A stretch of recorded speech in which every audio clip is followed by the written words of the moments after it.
napatunayan namin to sa pag-ikot namin sa buong Pilipinas na kahit saan kami magpunta, may lalapit at ipapaalam talaga nila sa buong mundo kung bakit nila na-appreciate si PRRD. Ni hindi nila na-meet si PRRD sa tanang buhay nila, ni hindi nila nalapitan na hawakan or whatever. Pero nagpapasalamat sila sa mga simpleng desisyon ni PRRD na nakarating dun sa kanilang pang-araw-araw na buhay at ikinabuti ng kanilang kalagayan.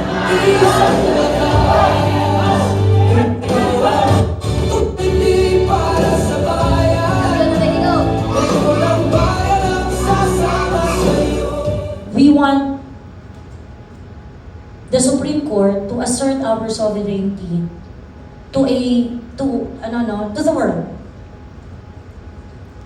by protecting a Filipino na pinatapon abroad.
Ang hustisya. Nabatay! Kami naman hanggang dulo, hindi ka nag-iisa sa laban na. Hindi siya perfect na president, but it made an impact. Noon, ngayon ang bayan ang tatayo para sa'yo. Dahil kami naman,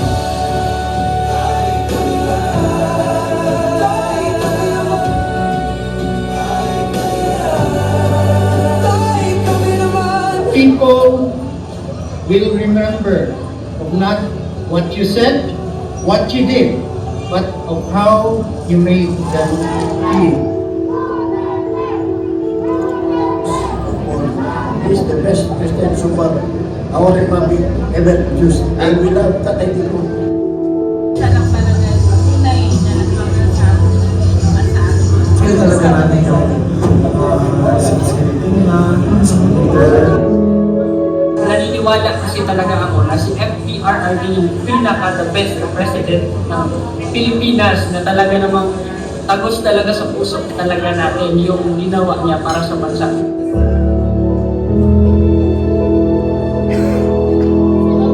Nung dumating si Tatay Digong, nagkaroon ako ng pag-asa. So ngayon po, sumusuporta po ako buong puso, buong pagmamahal para po kay Tatay Digong. Kaya gusto ko po siyang mauwi.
ordinaryong Pilipino na lang si Pangulong Duterte. Bakit hanggang ngayon hinahabol nila? Bakit?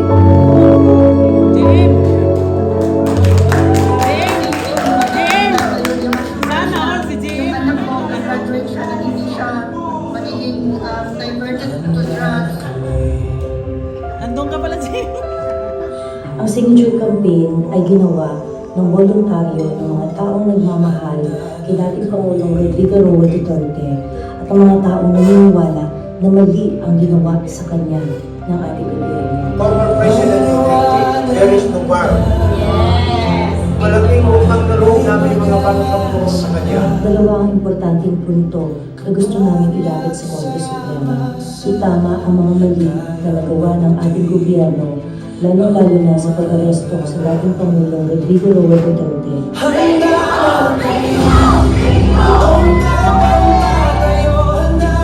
Lipit namin ang boses ng daang-libong Pilipino na nagsusumamo sa Supreme Court na gawin ang tama at ipaglaban ng ating soberanya sa pamamagitan ng pagprotekta ng ating mga karapatan na ginarantiya ng ating konstitusyon.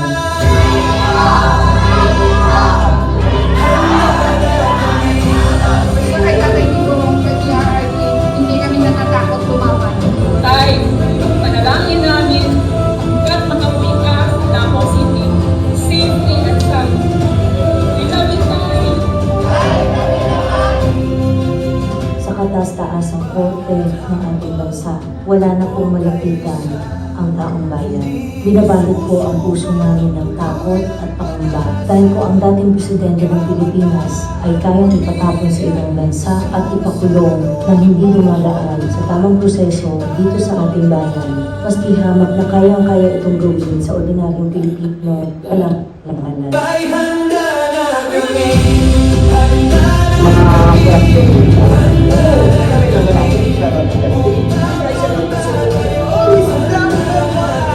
Hanggang sa dulo, pag kailangan sa atin yun, para malaman ng ang bayan na marami pa rin. When I first broke the idea ng signature campaign sa barangay ni Cap Pexo sa Payatas, Quezon City, I said, yung mga kasama ko, no, na lagi ko nakikita, many of you, nakikita-kita tayo sa rally, shoulder to shoulder tayo sa rally, at talagang kapit-bisig tayo. And we really,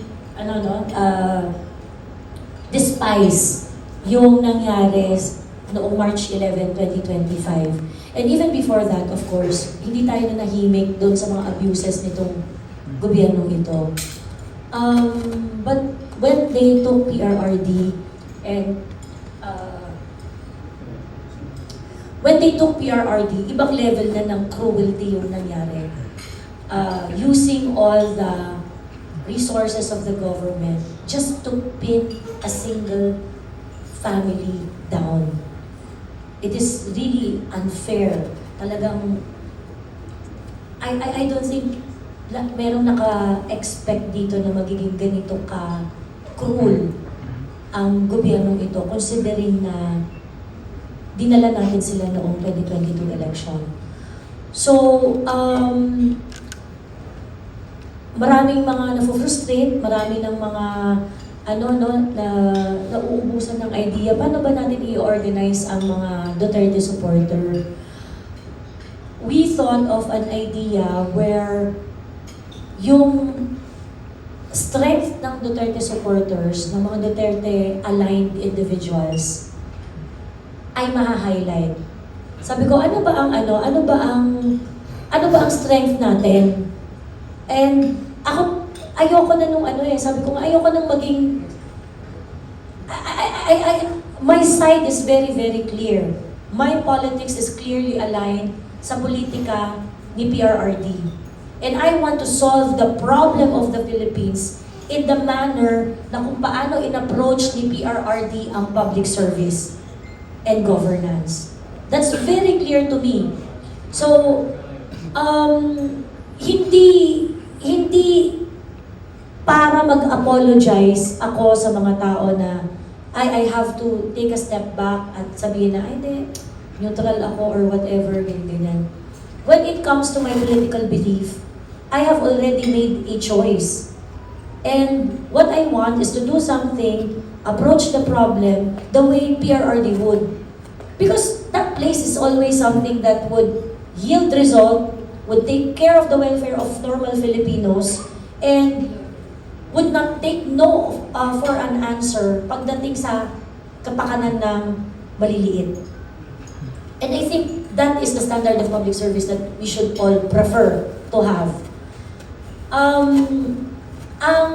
ilang eleksyon na ang support base ni PRRD at mga kababayan natin lumalabas every time we need a decision. Kaya natin magpanalo ng senador, kaya natin magpanalo ng presidente, kaya natin magpanalo ng mga politiko na align sa politika ni PRRD. But why is it na tayo ang tinatawag na trolls, tayo ang tinatawag na bayaran, tayo ang tinatawag na fake? When in fact, tayo yung marunong bumoto. Tayo may voter's ID eh. Diba? And I really felt that we need to do something that would highlight our strength despite the fact na very weak tayo pagdating dun sa area ng organization. Siguro dahil nga sa totoong tao tayo, yung mga nagmamahal at nakaka-appreciate sa governance ni PRRD ay mga normal na Pilipino, nag-oopisina, tindera sa palengke, kargador, grab driver, taxi driver, doktor, dentista, at kung sino-sino pa. We cannot ask them to be on the streets for 2 weeks, 3 days, or 1 full day.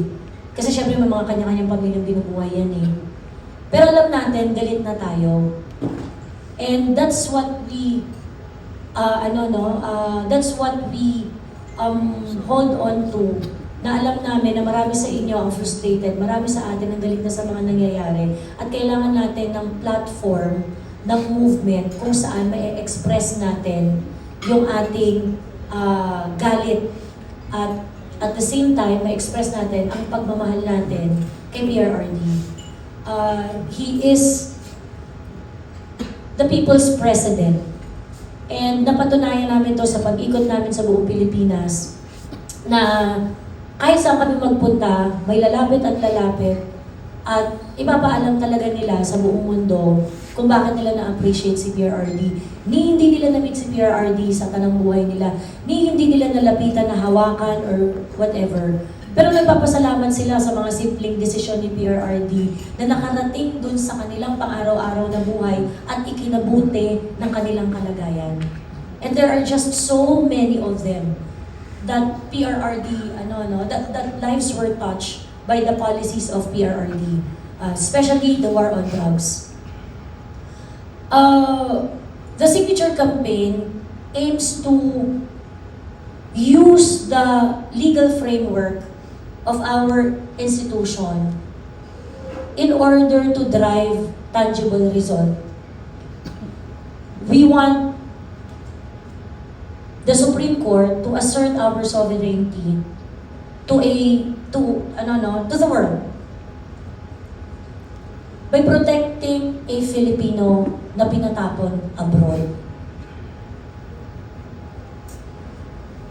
Gusto nating ipaglaban si PRRD at i-assert yung ating pagkabansa at hilingin ang Supreme Court na gawin yun para sa atin. So, I think walang ibang magandang movement na maaaring magawa ng lahat. 3 minutes of your time, maaari mo nang ipakita ang iyong pagmamahal kay PRRD bilang verifiable individual, bilang isang tao na nanindigan sa tama. 3 minutes of your time, maaari mo nang iparating kung saan ka nakalugar sa ganitong panahon ng ating history, ganitong panahon ng ating kasaysayan. So, yun po yung naging dahilan kung bakit natin nagawa itong Tay Kami Naman signature campaign. At nagpapasalamat kami sa mga kapwa natin vloggers na sumuporta at sa mga iba't ibang mga grupo, parallel groups, mga Duterte groups all over the Philippines na talaga namang pagdating kay PRRD, wala ka nang itatanong eh. Pagdating kay PRRD, talagang lahat sila all in. Ayan. Hello po, ma'am. Ate Jo, ito lang yung mga brief lang na konting kwento ko lang sa sarili ko. Nung kinuwento nila Ate Joey sa akin ni Ate Jazz that mag-iikot tayo. Mag-iikot tayo sa buong bansa. Ba yung sinabing term ninyo nun? To be honest po, I doubted myself. Sabi ko kay Ate Joey, hindi ko ata kakayanin na nasa daan ako, nasa sasakyan ako, car sick pa naman ako. Kaya ba? Pero inisip ko, maliit na sakripisyo para sa ginawa ni PRRD. And if we can move mountains, and if we can visit our brothers and sisters na mga DDS, and I can show the world how they love PRRD, sige, let's go. Nag-ikot kami, rain or shine, bagyo, pagod, pero lahat ng yun na-erase because we were able to meet a lot of DDS. One thing that we wanted to really make sure is Oo. that the movement will stay organic. We do not have any political funding. We do not have politicians who's backing us up. Walang nag-uutos sa amin, walang nagmamando sa amin. The goal is really to get as many signatures as we can, buhayin at kilalanin ng mga Duterte supporters, even yung mga hindi Duterte supporters pero naniniwala na mali ang ginawa kay PRRD. That was the goal.